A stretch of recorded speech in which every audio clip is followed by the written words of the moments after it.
The Enumclaw horse sex case was one of the most disturbing incidents to ever be caught on tape in the internet's history.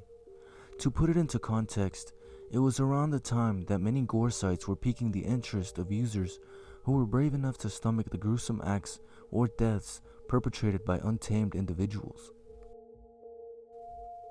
And just to be clear, I will not be showing footage of the incident in question due to its extremely graphic nature, but we will be exploring the backstory as to what could ultimately cause anyone to subject themselves to this kind of behavior.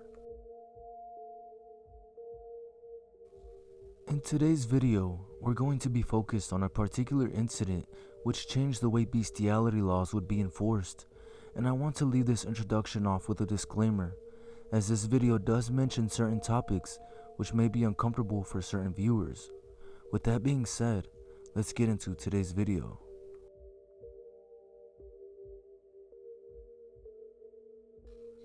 Kenneth Pinyan was an engineer from Gig Harbor, Washington.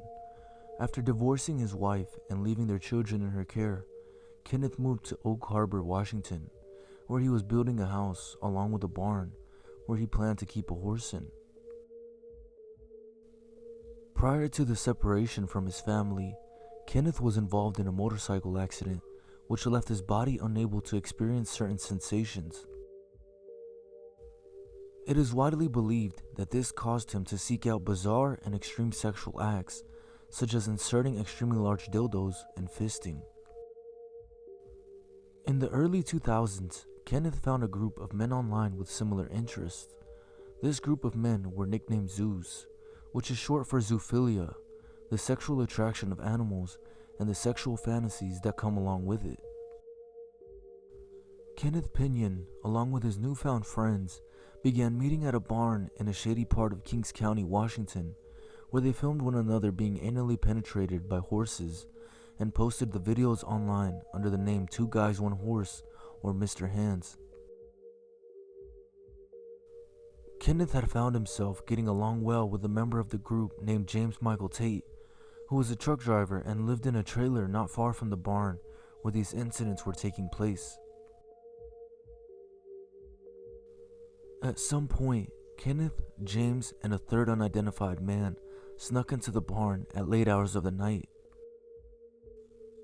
For whatever reason, James did not film his sex acts with the horse, but at some point, it was decided that Kenneth would be filmed being anally penetrated by the same horse, but would end up sustaining internal injuries, including a perforated colon.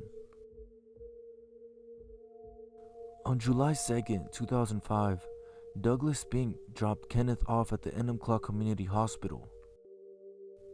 Medical staff wheeled Kenneth into an examination room before realizing he was dead. According to the medical examiner's office, Kenneth died of acute peritonitis due to the perforation of the colon, and the death was ruled accidental. After Kenneth died, the authorities used his driver's license to find acquaintances and relatives.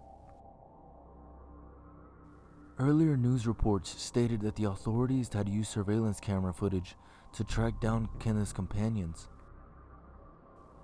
Using the contacts, the authorities found the barn where the incident occurred.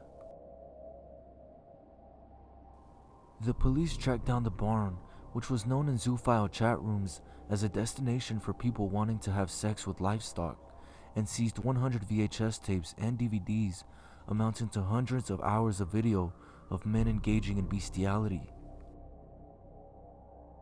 One of the videotapes featured Kenneth Pinyan shortly before he died on July 2nd. Prosecutors later determined that the horse had not been injured.